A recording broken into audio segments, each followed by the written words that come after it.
အားလုံးမင်္ဂလာပါကျွန်တော်နာမည်ကောင်းထက်ကျော်ပါဒီနေ့ကျွန်တော်ရဲ့ YouTube channel My Angle ဆိုတဲ့ channel ရဲ့တတိယတစ်ပုဒ်ပေါ့နော်တတိယတစ်ပုဒ်အနေနဲ့ကျွန်တော်ပြောချင်တာကကျွန်တော်တို့ပထမဆုံးဗီဒီယိုမှာပြောခဲ့သလိုပဲကျွန်တော်ရဲ့ဘဝဒီချက်မြင့်တဲ့တနေရာရောက်ဖို့အတွက်ကိုပြင်းပြောင်းလဲမရမယ်အဲ့လိုပြင်းပြောင်းလဲတဲ့အခါမှာလဲဟောပေါ့လေအလေးချင်းနေတဲ့ဘဝကိုပုံဖော်သွားခြင်းတယ်အဲ့တော့ habit ပေါ့နော်habit နဲ့ပတ်သက်ပြီးတော့ပထမဆုံးပြီးတော့ပြောထားခဲ့သလိုပဲဒီ habit တွေကိုအသုံးပြုပြီးတော့ကျွန်တော်ဘဝဘာတွေပြောင်းလဲလာလဲဆိုတာကိုတစ်ဖြည်းဖြည်းနဲ့ပြမှာပေါ့နော်ခုမှသုံးဖို့ပဲရှိတယ်အဲ့တော့ပထမဗီဒီယိုတင်ပြီးခုဆို2ပတ်ကျော်ပြီပေါ့နော်3ပတ်တည်းဝင်နေပြီဘာတွေပြောင်းလဲသွားလဲဆိုတာကိုကျွန်တော်ပြပြခြင်းနဲ့အဲ့တော့ပထမဆုံးကျွန်တော် daily routine စလုပ်တယ်daily routine စလုပ်တဲ့အခါမှာအစကတော့အစပိုင်းပြောမှဆိုရင်တော့8ချိန်သတ်မှတ်တာပါနော်အဲ့တော့ကျွန်တော်ကလူတယောက်မှ6နိုင်ခွဲရှိရင်6နိုင်ခွဲဆိုလုံလောက်တယ်လို့သတ်မှတ်တယ်အဲ့တော့မနေ့ည7နာရီစရတယ်မနေ့9နာရီခွဲထားတယ်ပေါ့နော်ဆိုတော့9နာရီခွဲထားတယ် modern routine ကိုစပြီးလုပ်တယ်အဲ့တော့တလားတီတီလုပ်မယ်ပြီးရင်တော့ဒါတလားတေချာဝိုင်းတလားပြီးသွားရင်တော့တေချာတယ်ဒါ habit တစ်ခုအနေနဲ့ဆွဲသွားပြီနော်အဲ့လိုယုံကြည်တယ်အဲ့တော့တလားတီတီကျွန်တော်လုပ်တယ်အခုဆိုတော့2ပတ်ကျော်ပြီဘာတွေပြောင်းလဲသွားလဲဘာတွေပြောင်းလဲသွားချက်ချင်းတော့နည်းနည်းပေါ့နော်အစပြောင်းလဲလာပြီအများကြီးတော့ဖြစ်မလာသေးဘူးပေါ့နော်တဖြည်းဖြည်းဖြစ်လာမယ့်အရာတွေပါအဲ့တော့9နာရီခွဲထားတယ်ထားဖို့ကြိုးစားတယ်အလံပေးတယ်ဒီခါလေးလည်း9နာရီကိုနည်းနည်းကြော်တာပေါ့နော်ဟိုအစာရက်တွေမှာတော့တဖြည်း9နာရီကိုဆိုရင်ထားပြတယ်လှုပ်ဆောင်စရာလေးတွေပေါ့ဒီအချိန်ဟိုဒီမှာကျွန်တော်တို့နိုင်ငံ7နာရီလောက်9နာရီလောက်ဆိုပူပြီအဲ့တော့ဆိုတော့မနက်စောထားလိုက်ရင်ဟိုနေမပူခင်လှုပ်စရာလေးတွေကိုပို့ပြီးလုံနိုင်သွားတယ်ပေါ့နော်အဲ့တော့9နာရီခွဲထားတယ်ပြီးရင်ရေတောက်တယ်တောက်ပြီးရင်လည်းလေ့ကျင့်ခန်းပေါ့လေ့ကျင့်ခန်းဆိုတာလမ်းလျှောက်တာပေါ့လမ်းလျှောက်ထွက်တယ်အရှူလေ့ကျင့်ခန်းလည်းပါလို့လမ်းလျှောက်ထွက်ပြီးရင်ရေချိုးပြီးရင်ကျွန်တော်မှဒီပေါ့ဒီပူတယ်လို့မခံစားရတဲ့အချိန်ကြီးအနည်းဆုံး2နာရီလောက်ချိန်ရတယ်ပေါ့နော်7နာရီခွဲဆို2နာရီကျော်လောက်ချိန်ရတယ်ဆိုတော့2နာရီခွဲကျော်အတွင်းမှာကျွန်တော်လှုပ်ချင်တဲ့အရာပေါ့နော်လှုပ်လို့ရမယ့်အရာမျိုးတွန်းလှုပ်သွားတယ်ပေါ့ဒါဆိုပူပြီးနောက်ပိုင်းလှုပ်ရတာနည်းနည်းကတိကောက်ဖြစ်တယ်ပေါ့နော်အဲ့တော့ပထမဆုံးဘာလို့လဲဆိုတော့လမ်းလျှောက်ထွက်ပြီးရတယ်ပြန်လာရေတန်းချိုးတယ်ဒီချိုးပြီးရတယ်မက်ဆာတစ်ခါလေးစား6နာရီခွဲလောက်ဆိုမနက်စာစားပြီးနောက်ပိုင်းကိုကျွန်တော်ကိုဂျာမဇာလေးလာနေတာဆိုတော့6နာရီခွဲနောက်ပိုင်း9နာရီလောက်ဆိုရင်ဂျာမဇာစလုပ်ဖြစ်နေပြီပုံမှန်ဆိုတော့အရင်တော့ဂျာမဇာလုပ်ရင်9နာရီ10နာရီလောက်မှစလုပ်ဖြစ်တယ်ပေါ့နော်ပူတယ်နေရပူတော့ကန်အဆင်ပြေပေါ့နော်နည်းနည်းပူတော့အဲ့တော့6နာရီ6နာရီခွဲ9နာရီလောက်မှစပြီးလုပ်ဖြစ်နေပြီဆိုတဲ့အတွက်ဘာဖြစ်လဲဆိုတော့မနက်စောလောက်ရတဲ့အတွက်တန်တိတ်ဆိတ်တယ်အာရုံစူးစိုက်မှုကောင်းတယ်အေးလေးလောက်ကတော့ပို့ပြီးတော့လည်းစာမှတ်ရပြီးတော့လွယ်တယ်လို့လည်းဒီခံစားရတယ်နောက်ပြီးတော့မနက်စောထားတယ်အကျိုးကျေးဇူးလေးတွေရှိတယ်ဘာလေးလဲဆိုတော့စိတ်လန်းတယ်ပေါ့နော်လောက်ရကန်ရတာစိတ်သွားတိုင်းပေါ့စိတ်ကိုလှုပ်ရှင်တယ်လို့ဖြစ်မြောက်တယ်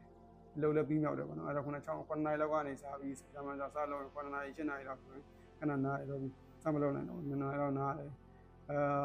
နောက်ပိုင်းပေါ့9နာရီနောက်ပိုင်းကနေပြီးတော့ဒီ9နာရီမတိုင်ခင်အထိကိုကျွန်တော်ခုနဂျာမန်စာလေးလာတယ်နောက်ပြီးတော့ဒီမှာ focus ဆိုလိုအပ်တဲ့စာတန်းလေးရှာတယ်ကျွန်တော်ခေါင်းစဉ်နဲ့ပတ်သက်တယ်ပေါ့နော်ချိုးဟာလေးတွေရှာတယ်ပေါ့အဲ့ဒါလေးလုပ်တယ်ဆိုတော့လုံးလူရသမျှဟာတွေအကုန်လုံးကိုဒီမနက်ပိုင်းပေါ့နော်မနက်ပိုင်းနေမပူခင်အချိန်တွင်းကိုလုပ်ချင်တဲ့ဟာလေးကိုရသမျှလုပ်တယ်အဲ့တော့ဒီဘက်2ပတ်အတွင်းမှာတဖြည်းဖြည်းနဲ့ဒီအချိန်လေးတွေခဏတဖြည်းဖြည်းအဆင်ပြေလာတယ်ပေါ့နော်9နာရီခွဲထားရတယ်ဒီထားကြလာတော့ထားရတာအဆင်ပြေလာတယ်ဆိုတော့ကျွန်တော်ဖတ်ဖို့တဲ့အစားတစ်ခုရှိတယ် Benjamin Franklin ရေးရတာပေါ့နော်ကိုကတော့မနက်စောထားတယ်မနက်စောအေးရဝင်စောအေးရထားတဲ့လူတွေကခုနကျမ်းမာရေးပဲဖြစ်ဖြစ်စီးပွားရေးပဲဖြစ်ဖြစ်အញ្ញံအမျောညီမပဲဖြစ်ဖြစ်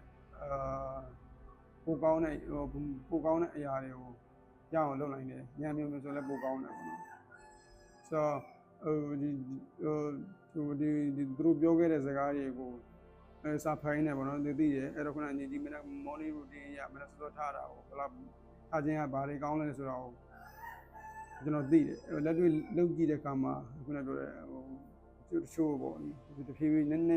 ည်းတော့စပြီးတော့ပြီးလာပြီခုနစိတ်ပိုင်းဆိုင်ရာလဲရင်းလို့ခုနဒီအလုံးမပြီးမြောက်လို့ခုနလုတ်ကြည့်လိုက်တယ်ဟိုရွှေ့လိုက်တယ်ရွှေ့မှန်းသိတဲ့အခါမှာငါအချိန်ရွှေ့လိုက်ပါလားဆိုတော့ အော်ခံစားမိတဲ့ခါမှာစိတ်ကကတိကောက်ဖြစ်တယ်ပေါ့နော်ရွှေ့လိုက်ပြန်ပြီပေါ့ဒါမျိုးတွေပေါ့အခုဆိုရင်9နိုင်နောက်ပိုင်းဆိုရင်ခုနကကိုလုတ်ချင်တာလေးလုပ်လို့ရတယ်နေရာလည်းမပူသေးတော့စာဆိုလည်းဂျာမန်စာဆိုဂျာမန်စာလျောက်ပေါ့နော်အောင်းမုံလေးလုပ်ဖြစ်တယ်အဲ့တော့မနက်ခင်းဆိုတော့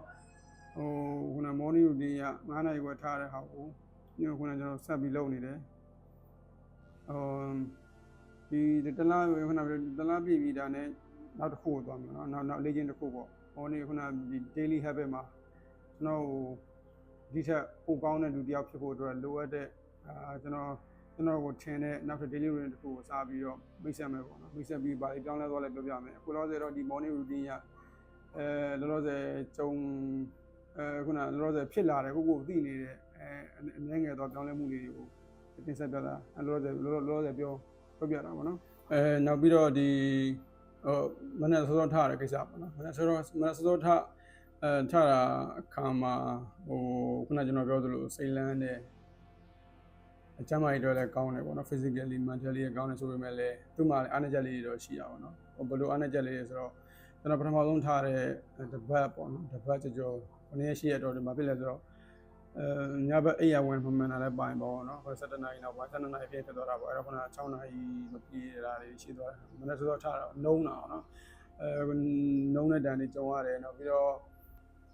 6နာရီမနေ့9နာရီခွဲထားမယ်လောက်လိုက်တယ်မထားနိုင်ဘူး6နာရီခွဲလောက်မှထွက်လို့တော့အချိန်မဖြစ်လဲဆိုတော့ဟာဒီနေ့တော့လွတ်သွားပြန်ပြီပေါ့ကိုအားရခြင်းနဲ့မှမရှိဘူးစိတ်မကျင်တဲ့ဟိုနော်ဒီလိုຢာကြီးကြုံရတယ်နောက်တစ်ခုရှိသေးတာက morning routine ကဟိုမနေ့စောစောထားတာကနောက်တစ်ခုပါဆိုးကျိုးတော့မဟုတ်ဘူးပေါ့နော်မကောင်းတဲ့ဟာတွေတစ်ခုကမများသောအဖြစ်လူတို့အလှူဒန်းတို့မင်္ဂလာဆောင်တို့ဒါပေမဲ့လူမှုရေးပိုင်းကိစ္စတွေမှာနည်းနည်းတော့ဝေးကွာတယ်ပေါ့နော်ဘာလို့ဆိုတော့ကိုကမနေ့စောစောထားအလုပ်လုပ်တယ်နေကိမဆိုအပြင်ပေါ့ကိုနည်းနည်းလေးနားရချင်းရအောင်များသောအဖြစ်အထက်မှာပဲနေပြတာများတော့အပြင်ထွက်သွားတဲ့ခါကျတော့ခုန social လုံလေးနည်းနည်းလွတ်တာပေါ့တော်တော်များဘုရားခုနအလူပွဲပါညာဆိုတော့နေကင်းဘက်တော့ခဏနည်းနည်းလေးနေမြင့်သွားတဲ့ခါတော့ညနေဘက်မှာလောက်ကြတော့ကိုယ့်ရဲ့ morning routine နဲ့ချိန်တဲ့ခါမှာနည်းနည်းလွတ်သွားတယ်မျိုးရှိကြပါတော့အဲ့တော့ခုနဒီ morning routine ကကောင်းတယ်လို့ကိုယ့်အတွက်ကောင်းတယ်လို့တစ်ထစ်ချလူတိုင်းအတွက်ကတော့မဖြစ်နိုင်ဘူးပေါ့နော်ဒါပေမဲ့ကျွန်တော်ကတော့ကိုကလွဲပြီးတော့ဘာမှအရေးမကြီးဘူးဆိုတာမျိုးယုံကြည်တဲ့အတွက်ကြောင့်ကိုကောင်းမှုတော့ပဲရင်လုံးမယ်ပြီးမှတခြားလို့စဉ်းစားမှာပေါ့နော်အဲ့တော့ morning routine ဒီငါအတွက်ကောင်းတယ်အဲ့တော့ငါလုပ်မယ်လူတိုင်းအတွက်တော့မဟုတ်ဘူးဒါလုပ်ရင်အောင်မြင်မယ်ဆိုတာလည်းဘယ်သူမှတစ်ထစ်ချအမှခင်မပေးတာဘူးဒါပေမဲ့တရားတစ်ခုကတော့ငါအတွက် physically mentally ဘိုင်းကတော့ကောင်းတဲ့ຢာတွေယူဆောင်ပေးမလို့ယုံကြည်တယ်အားလုံးကိုပြောချင်တာကကျွန်တော်ဒီကိုယုံကြည်တယ်အဲ့တော့ကိုမှန်တယ်လို့ယုံကြည်ရတဲ့အရာလက်ခံကျင့်သုံးမယ်ဆိုတော့အားလုံးတော့ဖြစ်ချင်မှဖြစ်မယ်ဒါပေမဲ့ကျွန်တော်တဖြည်းဖြည်းလက်တွေ့ပြမယ်ဒါတွေလုပ်ရင်ဒါလေးတွေဖြစ်နိုင်တယ်နည်းနည်းချင်းစသွားတာပေါ့နော်ဒါလေးတွေဖြစ်နိုင်တယ်အနာဂတ်မှာဒါတွေကောင်းမှုတွေရနိုင်တယ်ပေါ့နော်လုပ်ကြည့်ပေါ့လုပ်ကြည့်ရင်ခင်ဗျားတို့လည်းကောင်းတဲ့ result လေးတွေရမယ်လို့ပြောနေကိုယ့်အတွက်ပေါ့နော်ကိုယ့်ရဲ့တိုးတက်ပြောင်းလဲမှုအတွက်ဒါတွေကမဖြစ်မနေလိုအပ်တဲ့အရာတွေကျွန်တော်ကထင်တယ်အဲကြောင့်ခုနတစ်ပတ်ကိုတစ်ပုတ်လောက်တော့ဒီရတဲ့ဒီလောလောဆယ်ပေါ့နော်ဒီလအတွင်း morning routine ပေါ့ morning routine မှာဘာတွေကောင်းလဲဆိုတော့တဖြည်းဖြည်းပြောသွားမယ်တိုးတက်တာလေးတွေကိုတဖြည်းဖြည်းဗီဒီယိုလေးရိုက်ပြီးတင်ဆက်သွားမယ်နောက်လာတွေမှာလည်းဒီချက်နောက်ထပ် daily routine ပေါ့နော်တစ်ခုပေါ့ morning routine plus ပေါ့နော် plus 1ပေါ့နောက်တစ်ခုပေါ့နော်အဲ့ဒါ morning routine လေးဆက်ပြီးလုပ်သွားမယ်နောက်ထပ်တစ်ခုကိုဗီဒီယိုနဲ့စပြီးဆက်သွားမှာဖြစ်တယ်အဲကြောင့်စိတ်ဝင်စားဖို့ကောင်းတယ်သဘောကျတယ်ဆိုရင်ဒီဗီဒီယိုလေးတွေကို like and subscribe လုပ်ပေးပါဒီ channel ကိုလည်း subscribe လုပ်ပေးပါနော်အဲ့ဒါဆိုရင်နောက်လာမယ့်ဗီဒီယိုတွေကိုတို့မြင်ရမှာတွေ့ရမှာပေါ့နော် okay အားလုံးပဲဒါဆိုတော့ဒီဗီဒီယိုအဆုံးထိကြည့်ပြီးအတွက်ကျေးဇူးတင်ပါတယ်နောက်ဗီဒီယိုတွေမှာပြန်ဆုံမယ်နော်